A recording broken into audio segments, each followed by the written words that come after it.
First, nandyan pala kayo. Kanina niyo pa ba ako inaantay? Kami nagtatanong sa inyo kung nasan ba daw si Kali. Reveal ko daw kung sino si frontliner. Para naman kayong si Mom, ang daming utos. Kaya naman, sit back and relax. Papakilala ko muna sa inyo kung sino talaga si Kali. A.K.A. my sister Red, A.K.A. frontliner.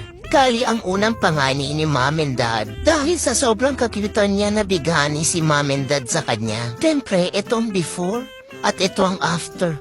Ay, mali pala ako nang nakuha. Yan na si Kali ngayon. Pero sopistikada. Parang hindi makabasag pinggan ang alpa sa pamilya. Alpaka palmoks. Ay, hindi pala. Kala niyo bunso ang pinakamamahal. Nagkakamali kayo. Piling ko mas mahal ni Mom and Dad si Kali. Ko lahat kinakain ko. Pero itong isa, napakapihikan. Piling niya, unika iya pa rin siya. Kung may ganito kang kapatid, dapat hindi ka mahirap. Kasi gusto niya lagi masasarap ang pagkain. Kaya naman si Mom lagi nagluluto ng masasarap. Hindi yan kakain kapag walang meat at kulay sa pagkain niya. Pag may bago sa akin, dapat meron din siya. Ganyan kami kamahal nila. Pero isa lang ang pinakahabi ni Kali. Kung ako tinatawag na Aquaboy, siya naman tinatawag na Sofa Queen. Tapos yung ibang ginawa kundi matulog.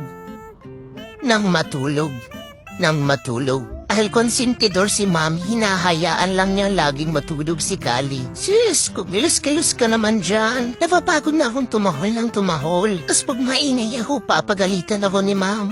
Tapos pag oras ng treats na uuna ka, tignan mo naman kung gaano kasarap na sarap patulog. Exorcist yarn? Ako para hindi na kasya ang kwento ko.